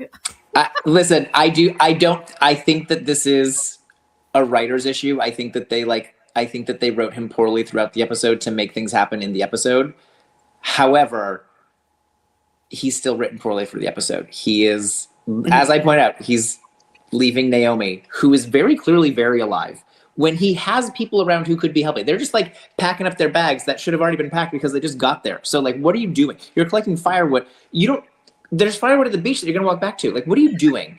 Right? So like, that's weird. Not listening to Kate to like laugh her off and mansplain, like, we're just going to laugh about this. Like, no, there's another blood trail. Who else is bleeding? The girl you're looking for. Like, go investigate. Like, and shooting John Locke in the head. Again, I think that's only done. I think the writers had him do it just to like, for the drama of it and to show that they're like separated. But like, Jack, you can't be shooting people in the face. Yeah, I don't deny, like, I was never going to make, like, Jack one of my favorites this episode. So, like, yeah. I would just like to talk about the growth that Kevin has come to in this episode. I will always admit when that is Jack not true. That is not true. But I applaud the moment in this one. It's very good. I will point out when he makes mistakes. And I have made, if you remember, the very first episode that I could be on was for White Rabbit, and I said, I hate John Locke, but he's good in this episode, so I'll give him my favorite character for this episode. I will point out when my least favorites do things well and my favorites do things wrong. Sure. Well, moving on here. I love Hurley, but I'm giving it to my man Sawyer because you guys already gave it to Hurley. But Sawyer does have it. Like, this isn't me just being like, oh, Sawyer's hot and I'm making him my favorite. Like, Sawyer has this is not typical of Sawyer that we've seen. He's had amazing growth, and I think that it just shows that again he's coming to terms with his new, like, I have feelings and I don't know if I like it. Like, it's like one of those moments of like, I used to not give a shit and now I have feelings and I'm not a fan of it, but we're going with it. And so I think that was just such a beautiful moment with him and Hurley and then even when Hurley, because like we know that Hurley was not being very nice, which I mean for reasons he's very upset right now, but like Hurley or Sawyer would have been like, all right, well, screw you, you rotund, whatever, like all these kinds of things. And he didn't. He was just like, okay, I'm here if you need me. Just see you know, like I'm here. So I just think that was a great moment of Sawyer. And I think since you guys already mentioned Hurley, I'm going to give him the shout out because he deserves it too. Least favorite character. I would love to do Jack. Jack is definitely up there, but because Jack's already been said, let's not do it again. I'm going to pull out Naomi because she has been lying, and now we're causing a divide with my happy family of Lost minus Locke, and I don't love it. So screw you for causing this divide, and why were you lying? So that is where I'm going with Naomi. So rest in peace, oldie Naomi. Nobody cares. I'm glad that tree branch took out your lung. Oh. All right. Well, with that, let's move on to the episode rankings. So officially we have, these are the top 20 episodes. So either we are knocking Not in Portland out or we are not having this in the top 20. I feel like some of the writing is definitely a mixed bag in this episode. There are some cool things, but out of the premieres, I would say that this is probably not as good as the other premieres, in my opinion. So, yeah, I think the things there's some things they introduce that are really good, like the stuff going on with Hurley. Yeah, what is real and what isn't real. That stuff is really good. I think the stuff on the island is a little sloppy. Mm-hmm. Agreed. So, Jake, you're saying you don't think this is better than Man of Science, Man of Faith? Wasn't that a premiere? That was a premiere, right? I remember. Yeah. That was the premiere with In the Hatch, right? In season 2. Yeah, I don't think this is better than that. No, or that is better than this. Sorry. Yeah. Man of Science, Man of Faith is like going into the hatch. I think that's way better than this. Yeah, 100%. Yeah. I could maybe make the argument of not in Portland, but I think it's the weakest of the premieres, but like it's such a dense episode of like really like, I mean, we've talked about it for 90 minutes because it is a dense episode. There is so much in this episode. I actually really do love this episode, but I'm fine with it not being like a top 20 episode, but I think it's a really solid start of the season.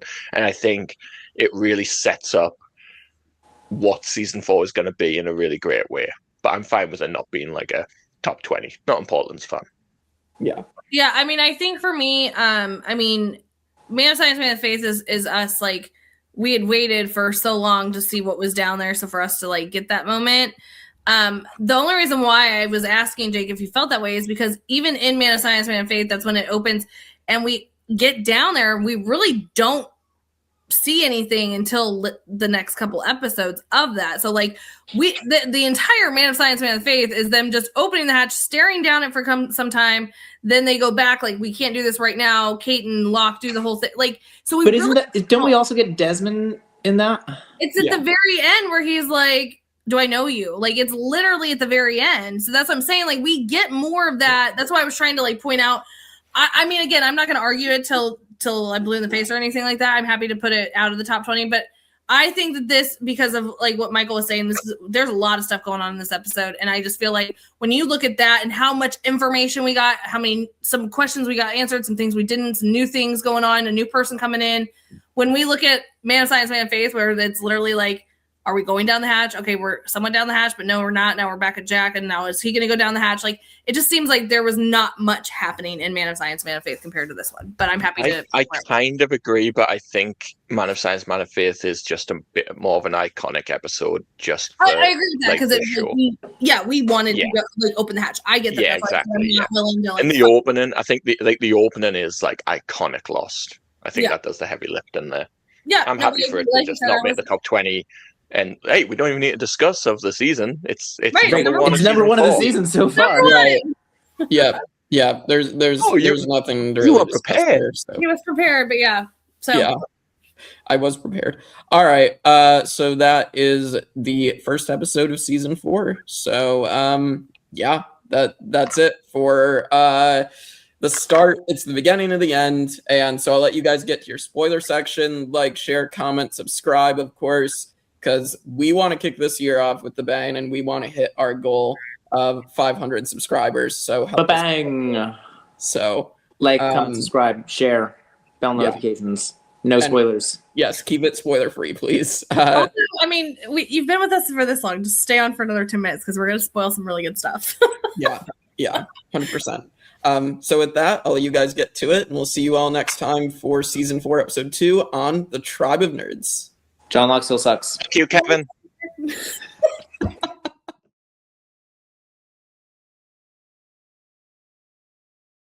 Hello, everyone. Welcome to the Tribe of Nerds After Jake, the spoiler section of Lost. If you have not seen Lost in its entirety, it's time to leave. This is your time to go. We're gonna like bullshit around for a second, but like you've got to go. Michael's counting you down.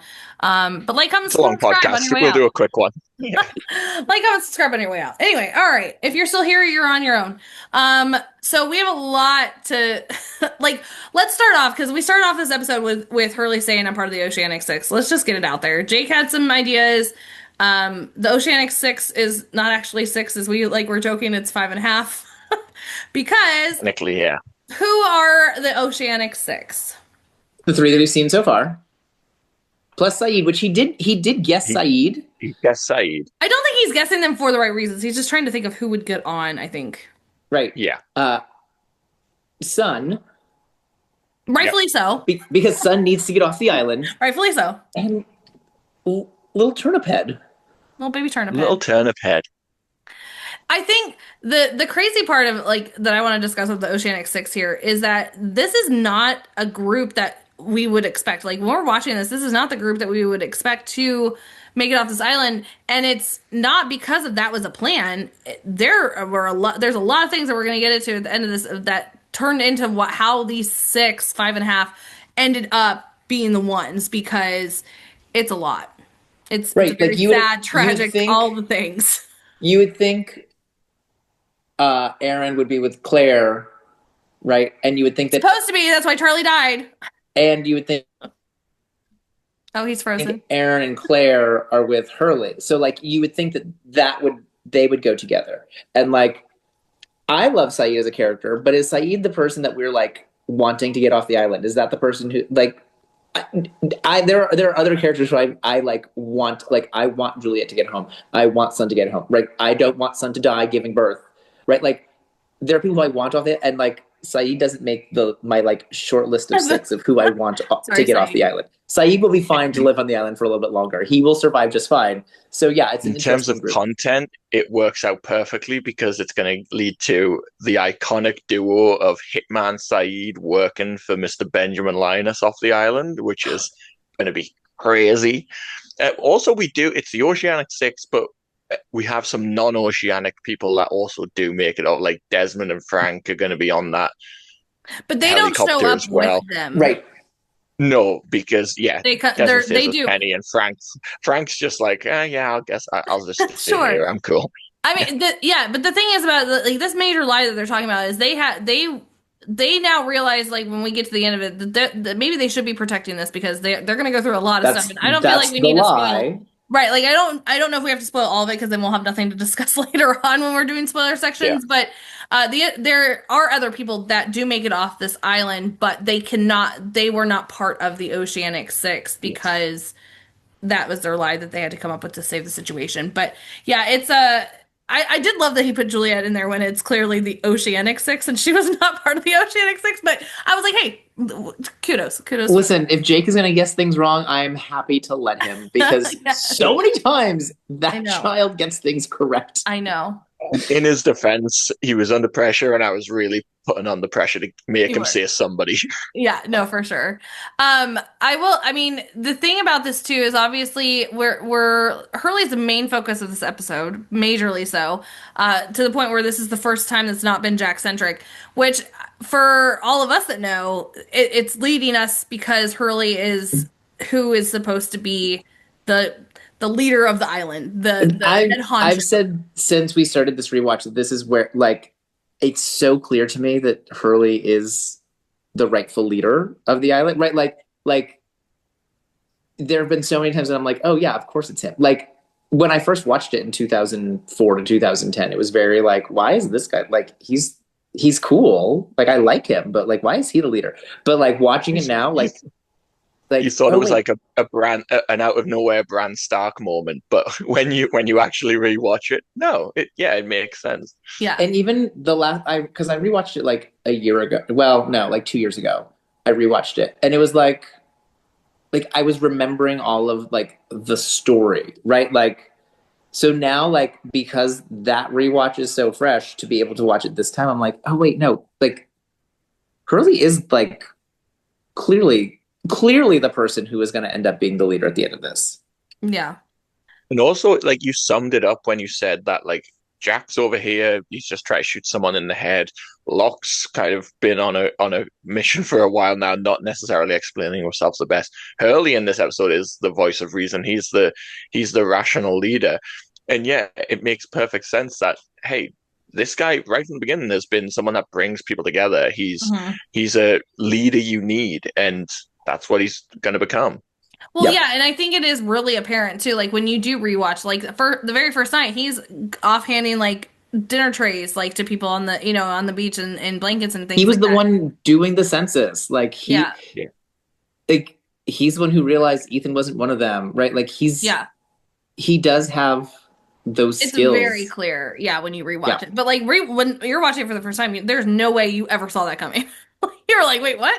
But yeah, like now it's like, now that you know, like it does, there are so many like key points like showing you throughout the series that it is always meant to be him. But another thing I want to bring up here is because we have these freighter people.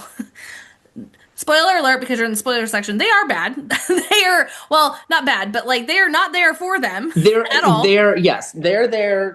They're there for Ben. They're there for Widmore's revenge tour. They're there for Ben, and they don't really care. Listen, if we save the Oceanic survivors, cool, and if we don't, cool, whatever.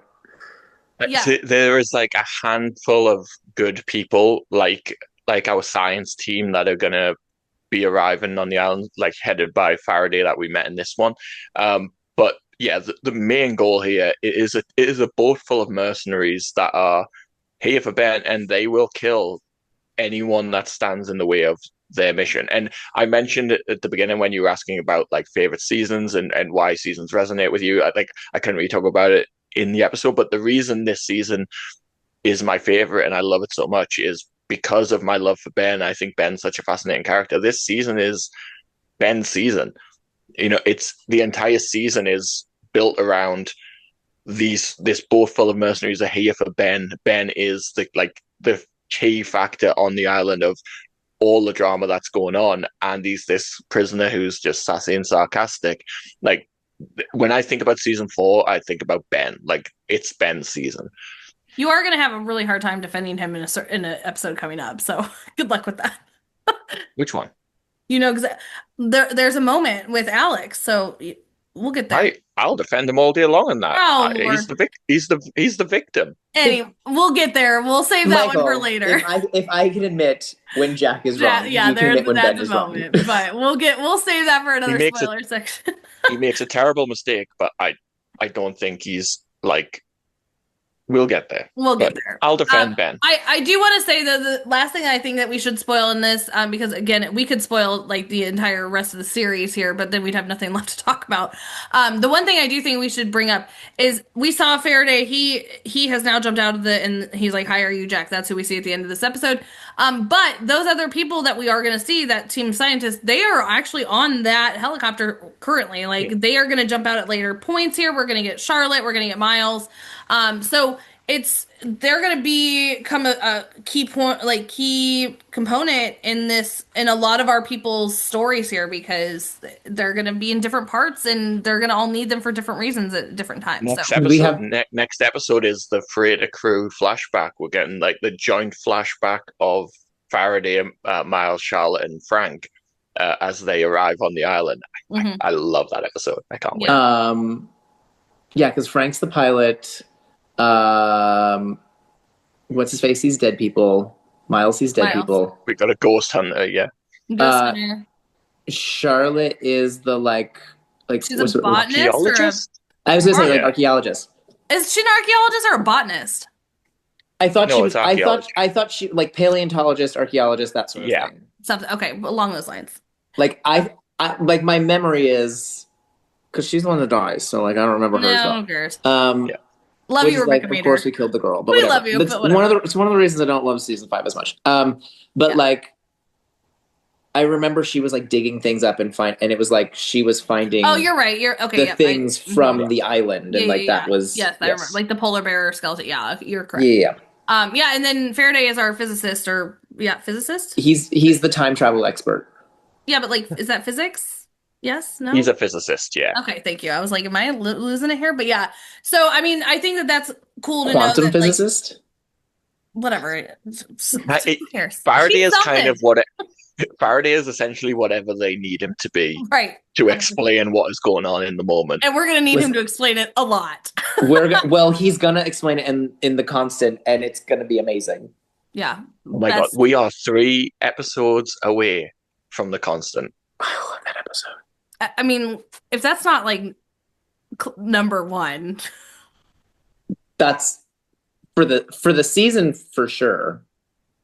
I mean, it should be top 5. I gotta look at that. Sure. I gotta look at the top ones again. Yeah, I mean, I don't have them off the top of my head, but it's definitely got to probably be top 5. I would assume. But it's gonna be top 5. I gotta look at all of them. Yeah, for sure. Yeah. But yeah, I feel like that is enough to spoil for this episode, because if we spoil everything, which we could, we would have nothing left to talk about, and you guys would be bored with us for the rest of the season. So, with that, like, comment, subscribe, don't spoiler section things, message us, like on our, like find us like on our things, and Yeah, my cat's having a whole like cat moment right there. But with that, like, comment, subscribe. No spoilers for Jake because he can't help it and he will read it. And join us next time on the Tribe of Nerds. Bye. Bye.